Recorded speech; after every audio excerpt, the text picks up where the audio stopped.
Apa dia? Pengurus bahagian sengaja simbah air pada makcik pembersih. Nampaknya orang itu tak tahu siapa wanita tua yang dia malukan itu. Maklumlah, makcik pembersih itu sebenarnya isteri kepada pengerusi syarikat ini. Kisah dendam yang memuaskan hati seorang isteri pengerusi yang akan memberi pengajaran kepada seorang pengurus biadab yang suka memandang rendah pada orang lain dan melakukan penyelewengan. Sebelum kita mulakan, jangan lupa untuk tekan butang ikuti dan suka sebagai tanda sokongan. Dijamin anda akan mendapat kepuasan yang tidak terhingga. Di satu sudut kantin pekerja, seorang wanita berusia sedang duduk menikmati makanannya dalam diam. Dia memakai uniform pembersih berwarna kelabu pudar. Wanita ini bernama Puan Aminah, berumur 69 tahun. Dia sedang menyuap nasi dan kari dari talam makanannya perlahan-lahan. Pakaian seragam yang dipakainya membuatkan susuk tubuhnya yang sudah dimamah usia kelihatan lebih uzur. Namun, renungan matanya sungguh luar biasa. Sepasang matanya meliar memerhati sekeliling dengan tajam, seolah-olah sedang menyiasat sesuatu. Tiada seorang pun pekerja di kantin Permata Holdings ini yang tahu siapa dia sebenarnya. Mereka hanya mengenalinya sebagai seorang makcik pembersih biasa. Tiada siapa yang menyangka bahawa dia adalah isteri kepada Tan Sri Hakim, pengasas syarikat gergasi ini. Puan Aminah menyuap kari ke mulutnya sambil teringat perbualannya dengan suami seminggu yang lalu. "Abang, perlukah kita buat sampai begini sekali?" Apabila dia bertanya, suaminya hanya menggenggam tangannya erat. "Buat masa ini, jangan cakap apa-apa, sayang. Saya nak awak lihat dengan mata kepala awak sendiri, rasai sendiri betapa syarikat kita ini sudah banyak berubah." Kata-kata suaminya masih terngiang-ngiang di telinganya. Puan Aminah mengeluh panjang. Dia meletakkan talam makanannya dan mengambil peralatan mencuci, lalu menuju ke zon pejabat dengan langkah yang berat. Penyamaran Puan Aminah sebagai makcik pembersih kali ini bukanlah kerana rasa ingin tahu semata-mata, tetapi kerana dia dapat merasakan ada sesuatu yang tidak kena dengan syarikat itu selepas suaminya pulang dari lawatan kerja ke luar negara pada hujung tahun lalu. Para pengurus kanan yang telah bersama-sama berjuang membina syarikat selama lebih 30 tahun mula meletak jawatan seorang demi seorang. Suaminya pula menjadi semakin pendiam. Sehinggalah pada suatu hari, dia berkata perlahan, "Sayang, saya rasa semangat kemanusiaan dalam syarikat kita ini dah hilang entah ke mana, seolah-olah semuanya hanya dinilai dengan wang." Puan Aminah memandang ke luar tingkap. Menara Permata Holdings yang gah berdiri tersergam indah memancarkan kilauan di bawah cahaya matahari. Cuaca kelihatan cerah, tetapi adakah hati mereka yang bekerja di dalamnya secerah cahaya mentari itu? Dia tertanya-tanya sendiri. Ketika Puan Aminah hendak keluar dari kantin, matanya terpandang seorang pekerja wanita muda dalam lingkungan pertengahan 20-an. Matanya kelihatan bengkak, jelas sekali baru lepas menangis. Puan Aminah menyimpan imej itu di dalam hatinya. Kemudian barulah dia tahu bahawa wanita itu ialah Suraya, seorang pegawai di Jabatan Pemasaran. Kenangan lama mula menerjah fikirannya. Teringat zaman dia dan arwah suami pertamanya membuka sebuah gerai misup kecil. Hari di mana api marak membakar gerai mereka sehingga mereka kehilangan segalanya dalam sekelip mata. Bukan hanya gerai, malah dia juga kehilangan suami yang berlari masuk ke dalam api untuk menyelamatkan anak lelaki mereka sebelum bomba tiba. Pada hari itulah wanita yang baru berusia 29 tahun itu kehilangan suami dan anak tunggalnya serentak. Hidup Puan Aminah berubah sama sekali. "Makcik, tolong lapkan sikit dekat sini." Suara seseorang memanggilnya, memecahkan lamunannya. Seorang lelaki muda yang berdiri di hadapan bilik mesyuarat menunjuk ke arah lantai yang basah dengan tumpahan kopi. Dia langsung tidak memandang wajah Puan Aminah sebelum berlalu pergi. Puan Aminah mengambil kain buruk dan mengelap tumpahan kopi itu dalam diam. "Kan dah cakap jangan minum kopi dekat sini." Turun beli dekat kafe bawah tu tak nak, kedengaran suara seorang pekerja wanita yang lalu di situ.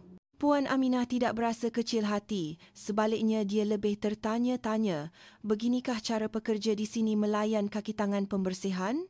Setelah hidup bersendirian selama 20 tahun, Puan Aminah membina semula hidupnya. Dia menggunakan wang insurans dari kejadian kebakaran itu untuk membeli sebuah rumah kedai kecil dan menyewakannya. Masa lapangnya diisi dengan mengajar kanak-kanak di kawasan kejiranan untuk mencari sedikit kebahagiaan. Sehinggalah 5 tahun lalu, di sebuah majlis pertemuan semula rakan sekolah menengah, dia bertemu semula dengan suaminya sekarang yang merupakan cinta pertamanya. Dia sudah menjadi duda setelah isterinya meninggal dunia. Dia mengajak Puan Aminah untuk memulakan hidup baru bersama-sama. "Makcik baru mula kerja hari ni ke?" Suara seseorang mengejutkannya dari lamunan sekali lagi. Seorang wanita dalam lingkungan awal 50-an yang sedang membersihkan kawasan berdekatan menegurnya. "Ya, hari ni hari pertama saya. Saya Salmah, dah 10 tahun kerja kat sini," kata Makcik Salmah sambil menghulurkan tangan dengan ramah. Puan Aminah menyambut huluran itu, terasa kehangatan yang mengalir daripadanya. "Saya Aminah. Minta tunjuk ajar ya." Makcik Salmah menerangkan struktur bangunan dan kawasan yang perlu dibersihkan kepada Puan Aminah. Bangunan 17 tingkat ini lebih kompleks daripada yang disangkanya, terutamanya di tingkat pengurusan dan bilik mesyuarat yang memerlukan perhatian khusus. "Tingkat 15 ni kena hati-hati sikit ya, terutama dekat kawasan Encik Zulkifli, pengurus pemasaran.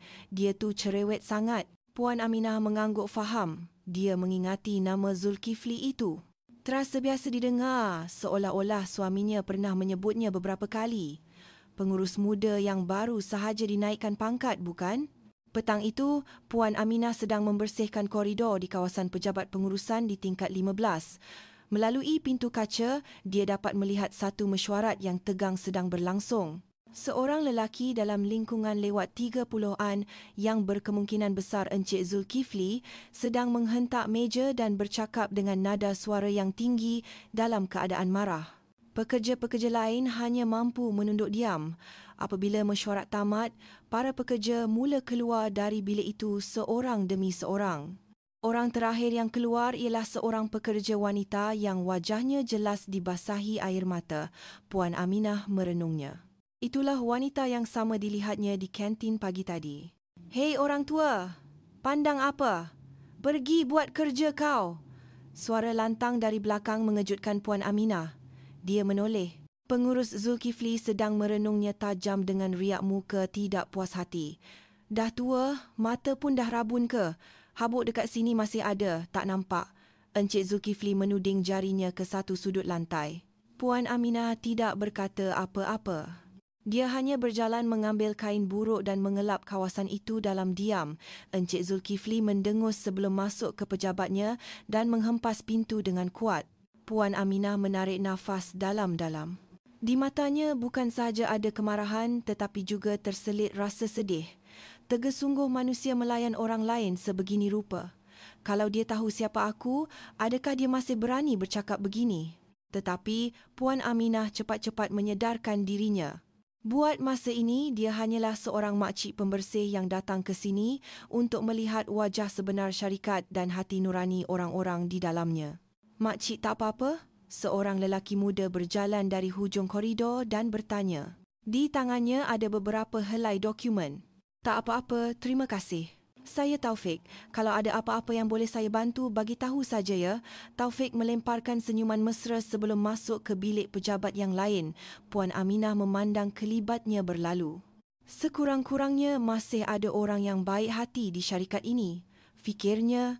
Menjelang petang, selepas selesai bekerja, Puan Aminah memikirkan semula semua peristiwa yang dialaminya sepanjang hari dalam perjalanan pulang. Selama 5 tahun berkahwin dengan suaminya yang merupakan pengerusi syarikat, dia hidup sebagai isteri seorang tokoh korporat. Tetapi kini, dia melihat dirinya dari sudut yang berbeza. Dia mula faham mengapa suaminya memintanya melakukan perkara ini.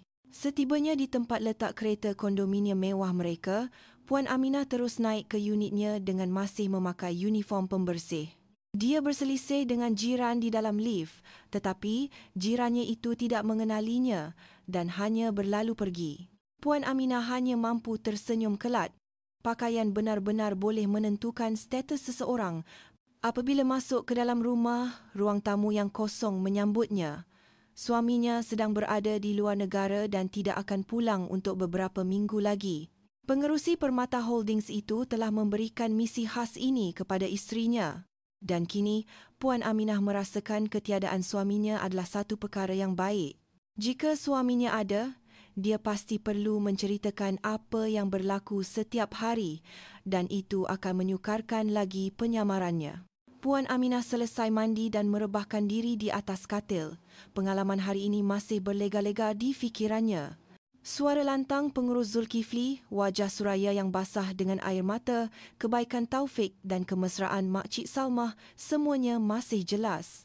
Aku mesti cari orang-orang yang baik dalam syarikat ni, bisik Puan Aminah pada dirinya sendiri sebelum melelapkan mata.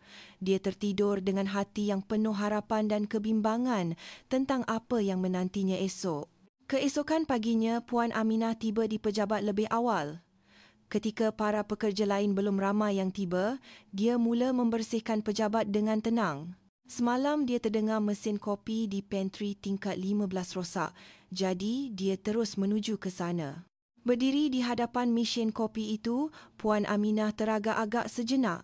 Sebenarnya, dia agak mahir dengan alatan elektrik seperti ini. Zaman mudanya, dia pernah bekerja sambilan di sebuah kedai membaiki alatan elektrik. Tetapi sekarang, dia hanyalah seorang makcik pembersih, tiada hak untuk membaiki mesin syarikat. Makcik, awal sampai hari ini, suara seseorang dari belakang membuatkan Puan Aminah menoleh. Taufik, pemuda yang menegurnya semalam, sedang berdiri di situ. Nampaknya mesin kopi ni rosaklah. Dari semalam lagi, tak ada pula juruteknik datang baiki. Taufik berkata dengan nada kecewa sambil memegang cawannya. Boleh makcik tengokkan sekejap? Puan Aminah bertanya dengan berhati-hati. Taufik kelihatan terkejut. Makcik pandai baiki ke? Masa muda-muda dulu adalah belajar sikit-sikit, jawab Puan Aminah merendah diri. Dia kemudian membuka penutup belakang mesin kopi itu untuk memeriksa bahagian dalamnya. Taufik kagum melihat Puan Aminah memeriksa komponen mesin yang kelihatan rumit itu dengan cekap. Oh, nampaknya ada air bocor kena pada papan litar. Masalah kecil saja ni. Puan Aminah mengeluarkan sapu tangannya untuk mengeringkan air tersebut dan menyambung semula tiup yang tercabut. Kemudian dia memasang plug dan menekan butang on. Mesin itu berbunyi dan mula berfungsi. Wah, hebatnya makcik. Macam mana makcik tahu? Taufik bersuara kagum. Bila umur dah meningkat, banyak benda yang kita belajar, jawab Puan Aminah sambil tersenyum malu. Ketika itu, pengurus Zulkifli masuk ke dalam pantry. Dia memandang Puan Aminah dan Taufik silih berganti, lalu mengerutkan dahinya. Apa yang kamu berdua buat ni? Kenapa biarkan makcik ni sentuh mesin syarikat? Taufik terkejut dengan sergahan itu tetapi segera menjelaskan. Oh, Encik Zulkifli. Makcik ni tolong baiki mesin kopi. Dah rosak dari semalam. Siapa yang suruh betulkan? Kalau rosak lagi teruk, siapa nak tanggungjawab? Encik Zulkifli merenung Puan Aminah dengan tajam. Puan Aminah tidak menjawab, hanya menundukkan kepalanya. Walaupun hatinya membara dengan kemarahan, riak wajahnya tetap tenang. Minta maaf Encik, saya nampak macam boleh bantu. Pergi buat kerja kau. Tak sedar diri nak baiki mesin pula.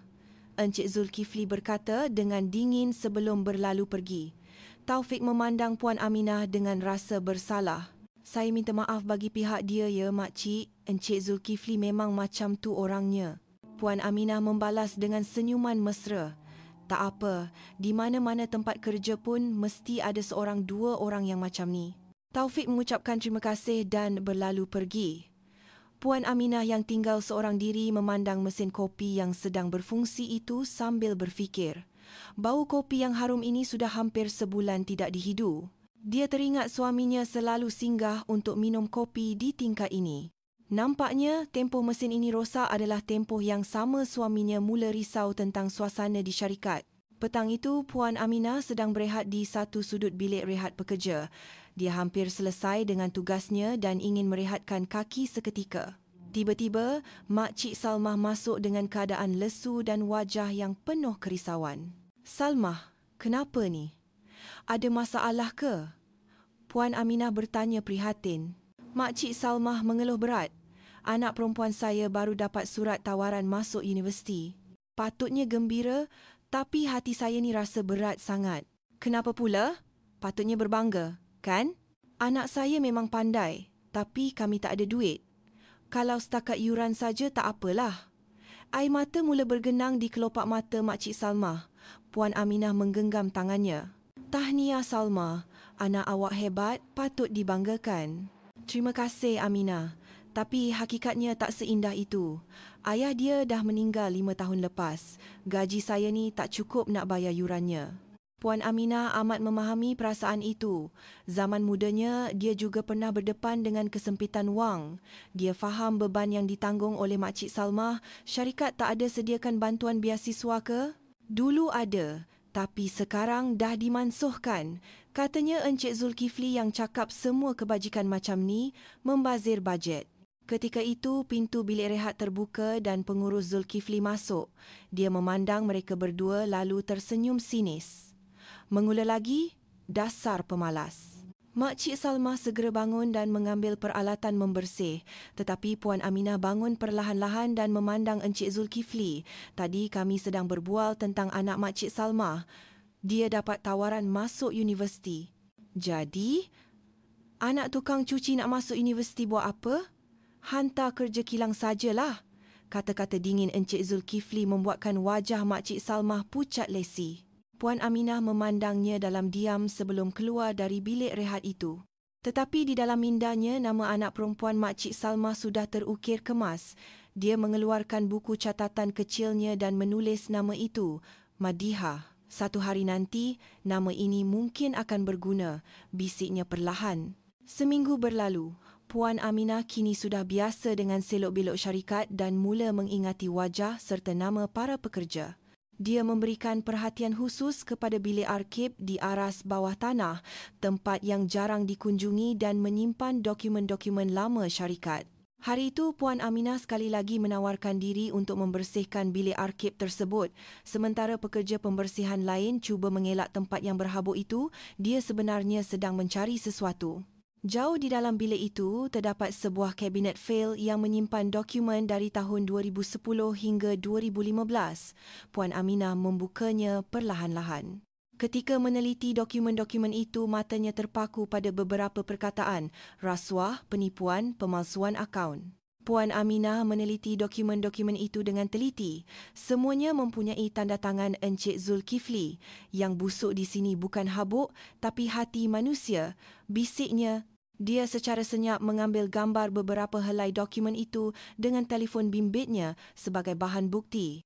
Setelah selesai membersih, ketika sedang berjalan di koridor, dia terdengar suara orang menangis teresak-esak dari tandas wanita. Dia membuka pintu tandas itu perlahan-lahan. Seseorang sedang menangis di dalam salah sebuah bilik tandas. "Adik, tak apa-apa ke?" Puan Aminah bertanya dengan lembut. Tidak lama kemudian, pintu tandas itu terbuka. Suraya keluar dengan wajah yang basah dengan air mata. "Makcik." Suraya terkejut dan cepat-cepat mengesat air matanya.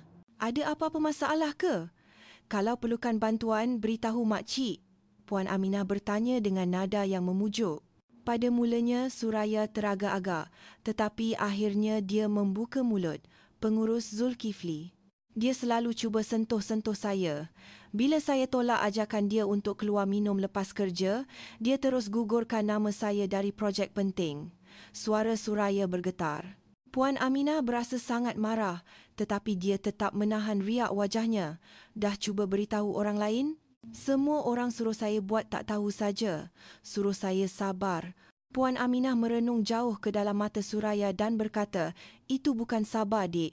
Itu membiarkan kezaliman. Perkara yang salah, kita kena betulkan."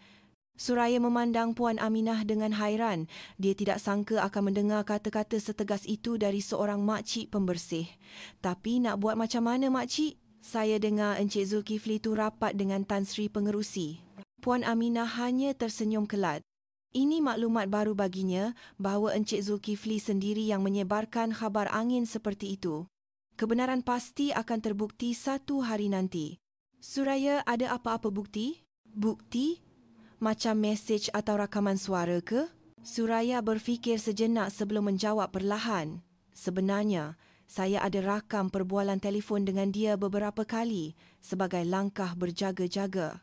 Puan Aminah mengangguk, matanya menunjukkan keyakinan. Bagus, simpan bukti itu baik-baik. Satu hari nanti, ia pasti akan berguna. Walaupun Suraya masih ragu-ragu, kata-kata Puan Aminah memberikannya sedikit kelegaan. Mereka berdua keluar dari tandas dan berpisah. Petang itu, Puan Aminah sedang membersihkan bilik mesyuarat di tingkat 15 yang baru sahaja selesai digunakan. Keadaan bilik itu bersepah dengan cawan dan kertas di atas meja, manakala kerusi tidak tersusun. Ketika Puan Aminah sedang mengutip cawan, pengurus Zulkifli masuk semula ke dalam bilik itu, kelihatan seperti sedang mencari sesuatu. "Kau ada nampak fail saya?" Encik Zulkifli bertanya dengan nada jengkel. Puan Aminah menggeleng. "Tak nampak, Encik." "Cis, fail penting pula tu. Ke kau yang simpan?" Suara Encik Zulkifli mula meninggi. Puan Aminah tetap tenang. "Saya cuma kutip cawan, Encik. Tak sentuh pun dokumen." Orang tua macam kau ni ingatan pun dah tak kuat. Mesti kau yang alihkan entah ke mana." Encik Zulkifli berkata dengan marah sambil mencapai sebotol air di atas meja lalu menuangnya ke lantai. Buat kerja kau," katanya dengan nada mengejek sambil menolak bahu Puan Aminah. Dia hampir terjatuh tetapi sempat berpaut pada sebuah kerusi. Para pekerja lain yang berada di sekitar itu hanya berpura-pura tidak nampak dan menunduk menyambung kerja masing-masing. Puan Aminah tidak berkata apa-apa. Dia mengambil kain buruk dan mula mengelap air di lantai, tetapi di matanya terpancar api keazaman yang membara. Cukuplah bersabar. Sudah tiba masanya untuk bertindak. Petang itu, Puan Aminah melangkah keluar dari syarikat dengan hati yang berat. Apa yang disaksikannya sepanjang hari itu amat mengganggunya. Perangai kasar Encik Zulkifli, air mata Suraya dan kebimbangan Makcik Salmah, semuanya menyakitkan hatinya. Setibanya di rumah, Puan Aminah duduk di atas katil selepas mandi. Dia mengeluarkan buku catatan kecilnya dan menulis semua yang berlaku hari ini dengan teliti. Dia yakin catatan ini akan berguna suatu hari nanti. "Abang, sekarang saya dah faham kenapa abang minta saya buat semua ini," bisiknya sambil memandang gambar perkahwinan mereka. Dia telah membuat keputusan. Dia akan membongkar semua masalah dalam syarikat ini dan membawa perubahan yang sebenar. Keesokan harinya, Puan Aminah tiba di pejabat lebih awal dari biasa. Pagi itu, dia dijadualkan untuk membersihkan pejabat suaminya, iaitu bilik pengerusi. Langkah Puan Aminah menuju ke bilik itu terasa berat. Dia merasakan ketiadaan suaminya sekarang dan hanya dia seorang yang dapat melihat kebenaran syarikat ini. Dia menarik nafas dalam-dalam dan membuka pintu pejabat pengerusi. Bilik pejabat yang luas itu tersusun rapi. Dari tingkapnya, pemandangan seluruh Kuala Lumpur dapat dilihat. Puan Aminah perlahan-lahan memandang sekeliling. Terasa seolah-olah jejak suaminya masih ada di mana-mana. Di atas meja kerja, terdapat sebuah bingkai gambar perkahwinan mereka. Dia mengambil gambar itu dan berasa bersyukur suaminya meletakkannya di situ. Ketika sedang membersih, Puan Aminah terpandang sebuah laci meja yang sedikit terbuka. Di dalamnya terdapat dokumen perancangan untuk Majlis Ulang Tahun Penubuhan Permata Holdings. Isnin depan adalah hari ulang tahun syarikat, hari di mana semua pekerja akan berkumpul. Ketika itu, pintu bilik terbuka dan pengurus pentadbiran masuk. "Oh, makcik di sini rupanya. Baru mula membersih ke?" "Tadi Tan Sri ada hubungi, katanya dia akan singgah ke pejabat pagi ni. Tolong pastikan semuanya bersih ya." Kata-kata pengurus itu mengejutkan Puan Aminah. Suaminya akan datang hari ini? Itu berita yang tidak dijangkanya. "Baik, Encik." Selepas pengurus itu berlalu, Puan Aminah segera menyelesaikan kerjanya dan beralih ke tingkat lain seperti biasa, tetapi fikirannya masih tertanya-tanya. Kira-kira jam 10 pagi, lobi syarikat mula sibuk. Para pekerja teruja dengan berita kedatangan pengerusi. Puan Aminah memerhati dari jauh. Tidak lama kemudian, sebuah kereta hitam berhenti di hadapan syarikat dan suaminya turun dari kereta. Dia masih kelihatan segak seperti biasa. Dia berjalan menuju ke lift sambil menerima tabik hormat daripada para pekerja. Puan Aminah memandang dengan rasa terharu, tetapi kini dia hanyalah seorang makcik pembersih, tidak boleh menegurnya. Menjelang tengah hari, seluruh syarikat menjadi lebih riuh apabila kabar angin tersebar bahawa pengerusi akan membuat lawatan ke setiap jabatan. Puan Aminah yang sedang membersih di tingkat 15 berasa tidak sedap hati, bimbang jika terpaksa bersemuka dengan suaminya dan saat itu pun tiba. Ketika Puan Aminah sedang membersihkan koridor tingkat 15, pintu lift terbuka dan suaminya muncul bersama beberapa orang pengurus kanan. Puan Aminah segera menunduk dan menyambung kerjanya, menahan nafas ketika rombongan itu melintasinya. Suaminya berhenti sejenak di hadapannya, tetapi tidak berkata apa-apa. Namun dari renungan matanya, Puan Aminah dapat membaca mesej tanpa suara seolah-olah berkata, "Awak dah buat yang terbaik." Selepas mereka berlalu, Puan Aminah menghela nafas lega. Belum masanya lagi. Petang itu, Puan Aminah sedang membersihkan kawasan di hadapan pejabat suaminya. Selepas mesyuarat tamat, para pengurus keluar seorang demi seorang. Apabila suaminya keluar sebagai orang terakhir, Puan Aminah mengerling ke arahnya. Suaminya mengangguk sedikit dan berkata perlahan, "Hari ulang tahun syarikat, semua staf akan berkumpul." Puan Aminah faham maksud kata-kata itu serta-merta. Hari ulang tahun syarikat adalah isyarat untuknya bertindak. Puan Aminah mengangguk perlahan. "Aku kena kumpul semuanya dalam masa 3 hari," tekadnya. Masa semakin suntuk. Setibanya di rumah, Puan Aminah mengeluarkan buku catatannya dan mula menyusun semua maklumat yang dikumpul. Kisah anak perempuan Makcik Salmah, gangguan yang dihadapi Suraya, kata-kata dan perbuatan kasar Encik Zulkifli, serta bukti penyelewengan yang ditemui di bilik arkib. Dia menyusun segalanya dengan sistematik. Sudah tiba masanya Puan Aminah membuat keputusan.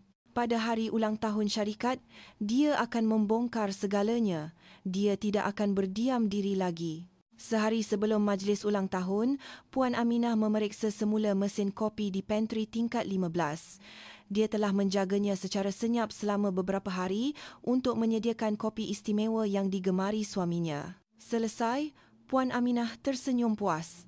Esok apabila suaminya tiba, aroma kopi ini akan menyambutnya. Ia adalah isyarat kecil antara mereka berdua, menandakan semuanya sudah sedia. Setibanya di rumah, Puan Aminah mengeluarkan sepasang sut elegan yang disimpannya jauh di dalam almari. Pakaian yang akan dipakainya esok, di bawah uniform pembersih.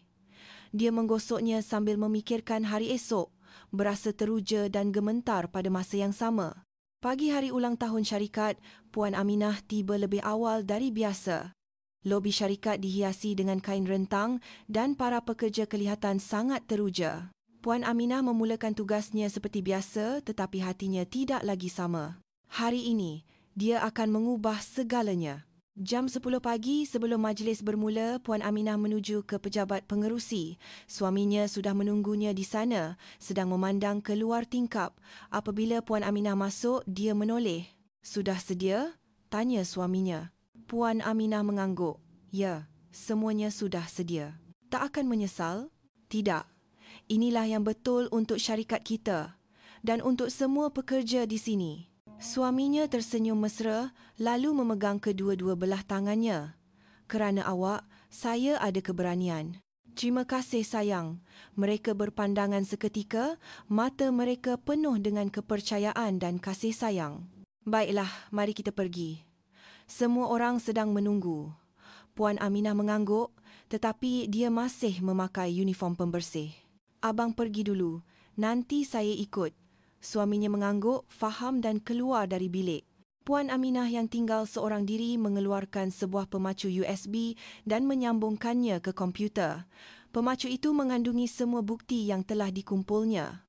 "Masanya untuk mendedahkan kebenaran," bisiknya sambil memeriksa fail-fail itu sekali lagi sebelum memasukkan pemacu USB ke dalam poketnya. Jam 11 pagi, di Dewan Utama, majlis sambutan ulang tahun syarikat sedang berlangsung dengan meriah.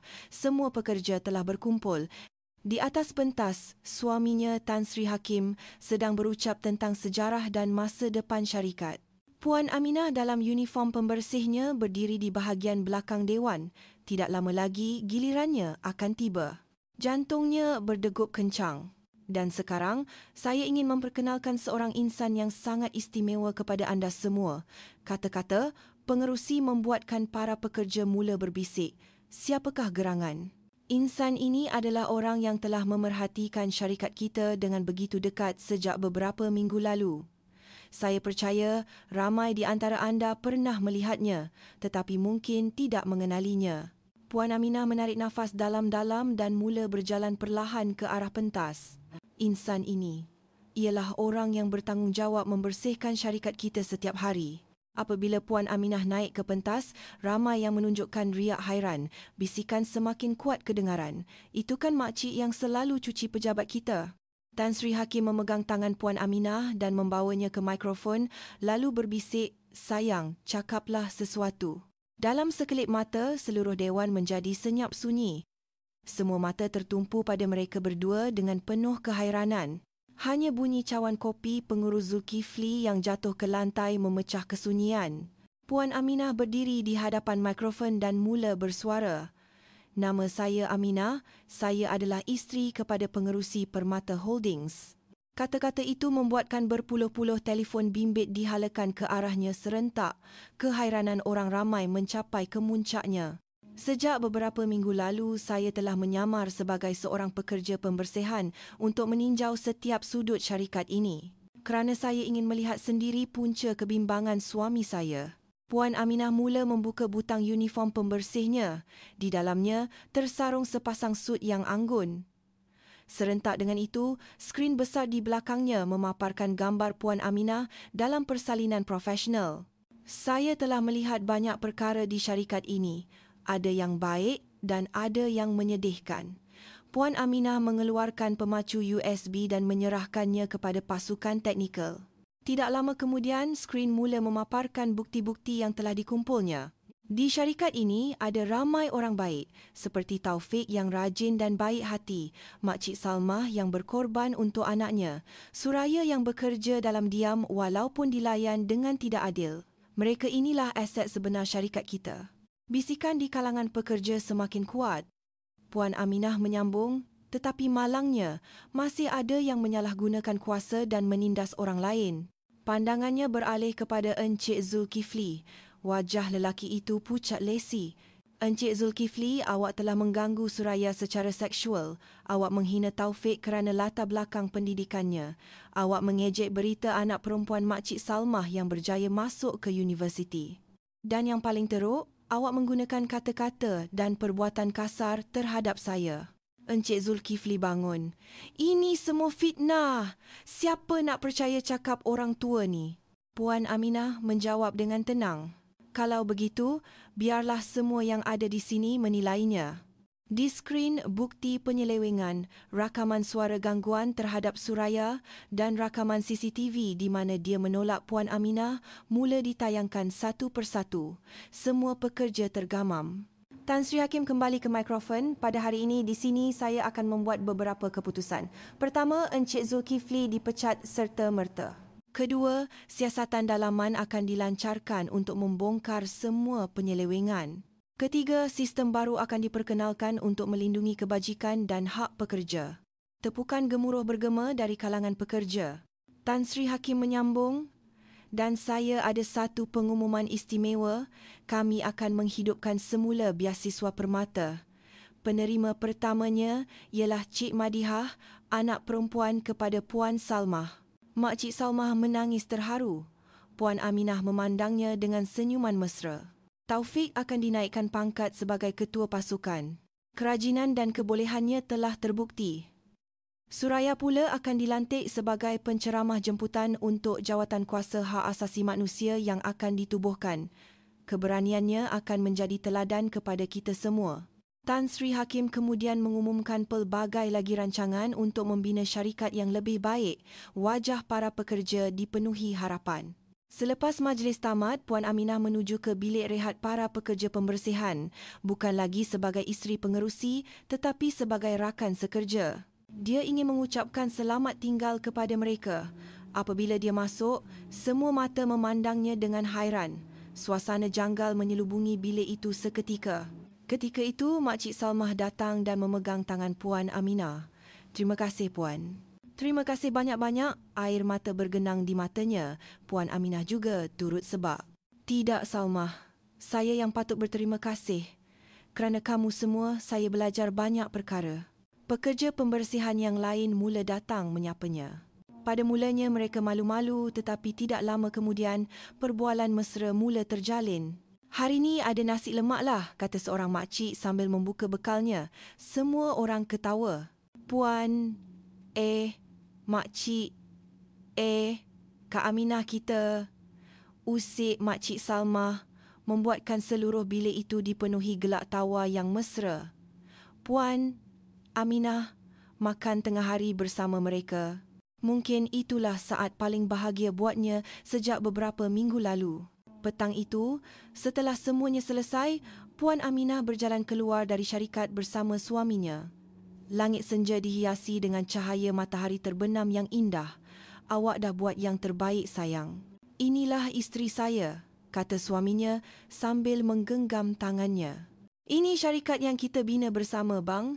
Selepas ini kita kembalikan semula semangat kemanusiaan di dalamnya." Mereka berpegangan tangan dan berjalan perlahan-lahan. Di belakang mereka, Menara Permata Holdings bersinar memantulkan cahaya senja yang hangat. 6 bulan kemudian, Permata Holdings telah banyak berubah. Semua pekerja kontrak termasuk kaki tangan pembersihan telah diserap menjadi pekerja tetap. Sistem kebajikan pekerja juga telah ditambah baik. Di lobi syarikat, tergantung sebuah plak tembaga baru dengan ukiran, "Kita tidak boleh menilai seseorang daripada pakaian yang dipakainya." Kata-kata hikmat dari Puan Aminah. Kini dia secara rasmi memegang jawatan pengerusi jawatankuasa sosial syarikat dan mengetuai pelbagai aktiviti kemasyarakatan. Anak perempuan Makcik Salmah, Madihah, telah berjaya melanjutkan pelajaran ke universiti. Suraya menjadi suara utama dalam kempen menentang gangguan di tempat kerja. Taufik, atau kini Ketua Pasukan Taufik, berjaya memimpin pasukannya dalam projek-projek penting syarikat. Manakala Encik Zulkifli telah meninggalkan syarikat dan sedang disiasat atas tuduhan rasuah. Keadilan walaupun lambat akhirnya tiba. Puan Aminah tidak lagi memakai uniform pembersih, tetapi setiap minggu dia akan makan bersama rakan-rakan pembersihnya dan mendengar cerita mereka. Mendengar suara orang ramai, itulah pengajaran terbesar yang dipelajarinya. Bagaimana dengan anda?